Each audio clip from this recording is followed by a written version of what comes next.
Good morning, students. Today I am going to continue my lecture for Plus 2 Arts Political Science, and the name of the chapter is Cold War Era. Now let us start with the new topic, New International Economic Order. As you have already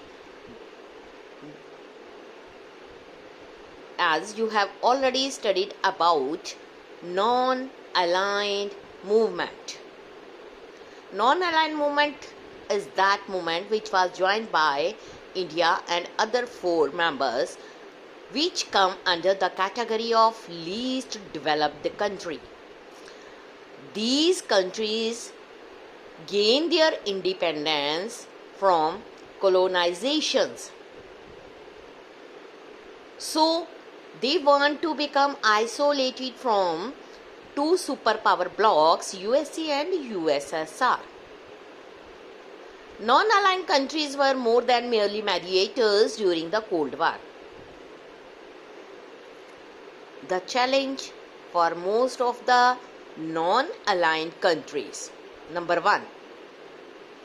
Majority of them were categorized as the least developed countries, and they want to be more developed economically and to lift their people out of poverty.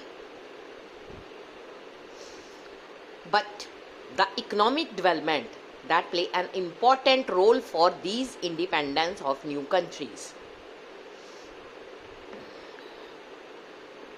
It is known that without sustained development, a country could not be truly free. It would remain dependent on rich and developed countries, including the colonial power from which political freedom have been achieved. कि जो newly independent countries थी वो least developed country थी और वो super power blocks को join नहीं करना चाहती थी. इसलिए लीस्ट डेवलप्ड कंट्री ये चाहती थी कि वहां पर पॉवर्टी को रिमूव किया जाए, एम्प्लॉयमेंट अपॉर्चुनिटीज प्रोवाइड की जाए, इकोनॉमिक डेवलपमेंट गेन की जाए. So the idea of new international economic order NIEO, origin इसका हुआ United nation conference on trade and development UNCTAD. उसने एक रिपोर्ट दी इन 1972. उसका टाइटल था towards a new trade policy for development.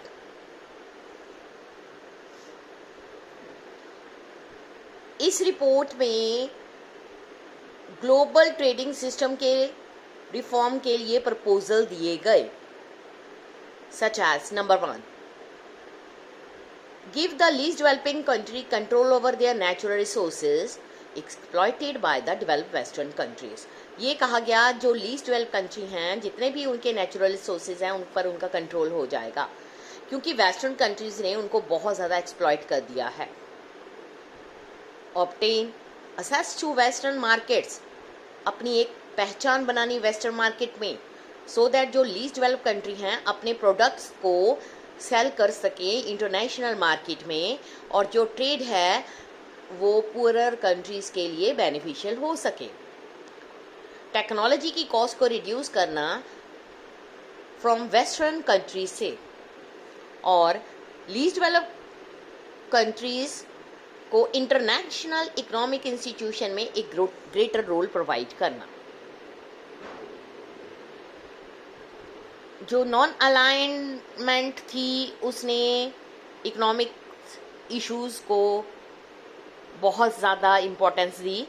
1961 में जो फर्स्ट समिट बेलग्रेड में हुआ था उसमें इकोनॉमिक इश्यूज को इतना इम्पोर्टेंट नहीं लिया गया, बट 1970 में ये सबसे इम्पोर्टेंट इशू बन गया. एज अ रिजल्ट जो NAM है इकोनॉमिक प्रेशर ग्रुप बन गया. लेट 1980 में NIEO ने इनिशिएटिव लिए, मेनली किसके लिए? Because of stiff competitions from the developed countries, जो अपने आप को एक यूनाइटेड ग्रुप शो कर रहे थे, बट जो नॉन अलाइंड कंट्री थी उन्होंने अपनी यूनिटी को इन ऑपोजिशन कंट्रीज से बचाने के लिए, मेंटेन करने के लिए बहुत सारी प्रॉब्लम्स को फेस किया। नेक्स्ट, इंडिया और कोल्ड वार। नैम का लीडर था इंडिया। कोल्ड वार 2-4 था। वन लेवल पर नैम कंट्रीज ने क्या किया, पर्टिकुलर केयर ली in staying away from the two alliances. Second, इसने अपनी वॉइस उठाई न्यूली डीकोलोनाइज कंट्री के लिए, और ताकि वो इन अलायंसेस का पार्ट दोबारा ना बन सके। जो इंडिया की पॉलिसी थी वो तो ना तो नेगेटिव थी ना ही passive. As Nehru reminded the world, non-alignment was not a policy of leak away, यानी कि एकदम पीछे नहीं हटना। ऑन द कॉन्ट्ररी, जो इंडिया था in favour of actively intervening the world affairs to soften cold war rivalries.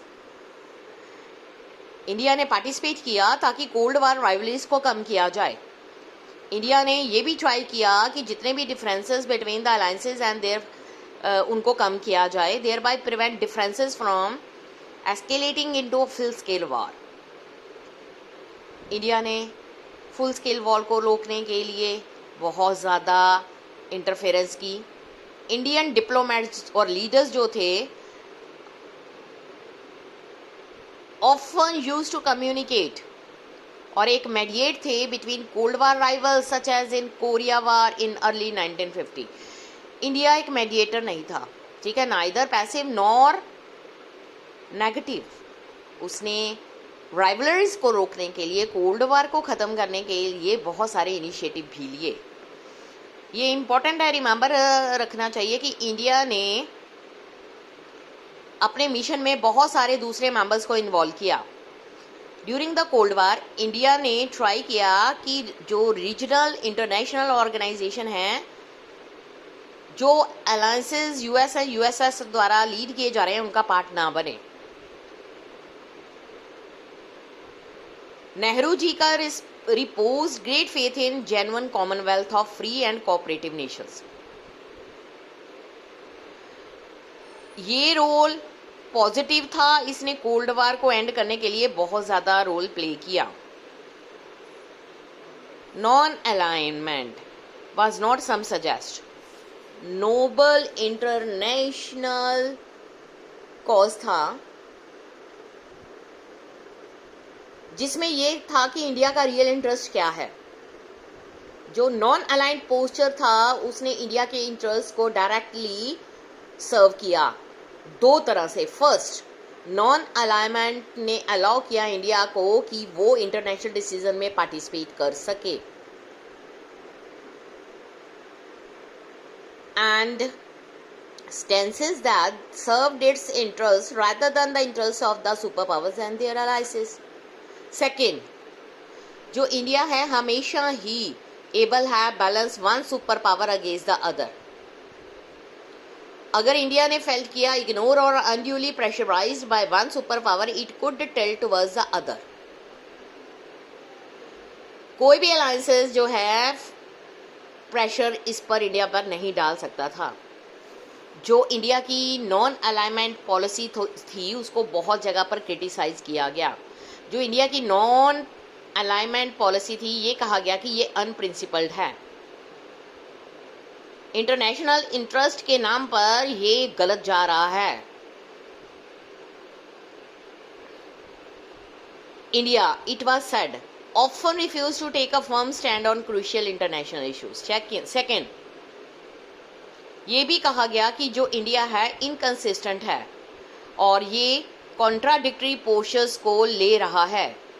Having critics other for joining alliances, India ने treaty of friendship जो है अगस्त 1971 में यूएसएसआर के साथ साइन की और ये 20 ईयर्स के लिए थी। This was regarded by outside observer as virtually joining the Soviet alliances.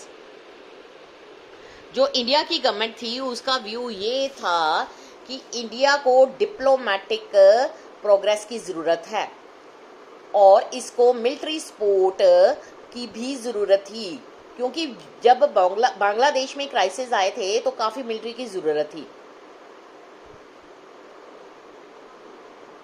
But इस ट्रीटी ने इंडिया के जो रिलेशंस हैं इंक्लूडिंग यूएस उसके साथ बढ़िया इन रिलेशंस नहीं शो किए। जो नॉन अलाइनमेंट स्ट्रेटजी थी वो इवॉल्व हुई कोल्ड वार कंटेक्स्ट में। ये हम पढ़ेंगे chapter second, the disintegration of USSR, end of cold war, जो 1991 में एंड हो गई। जो नॉन अलाइनमेंट मूवमेंट थी, both international movement as the core of India's foreign policy थी, लेकिन इसका जो इफेक्ट है वो थोड़ा सा कम हो गया।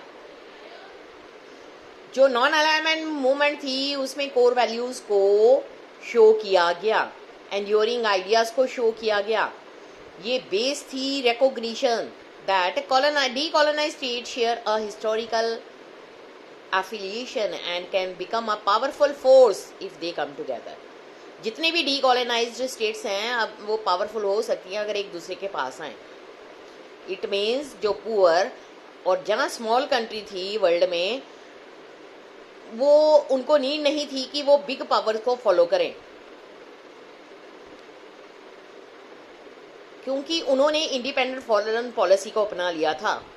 It was also based on a resolve to democratise the international system, जिसमें एक थिंकिंग थी कि जो भी उनके अंदर इनइक्विटीज हैं उनको कैसे रिसॉल्व किया जाए।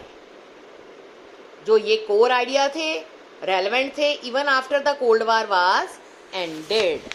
ये थी इंडिया की फॉरेन पॉलिसी, और वो जो उसने अपने लिए और अपनी न्यूली इंडिपेंडेंट डीकॉलोनाइज्ड स्टेट्स के लिए किया था। चाहे उसका बहुत जगह पर क्रिटिसाइज्ड किया गया, बट आने वाले टाइम में इंडिया की जो नॉन अलाइनमेंट मूवमेंट थी उसने बहुत ज़्यादा सक्सेस हासिल किया। उसके बहुत सारे राइवल्स भी बन गए, बट फिर भी इंडिया ने नॉन अलाइनमेंट मूवमेंट को फॉलो करने के बाद अपनी कंट्री की काफ़ी डेवलपमेंट की। ये चैप्टर बेटा यहीं पर फिनिश हो रहा है, the cold war era. I hope all of you have understand about this chapter about the two superpower blocks USA, USSR, non-alignment movement, SEATO, CENTO, NATO, Western Alliances, Eastern Alliances and Warsaw Pact. All these definitions and short terms are very important for the examination point of view. I hope you all understood this topic very easily. Thank you student. कल हम next chapter start करेंगे, the end of biopolarity. Thank you and have a nice day.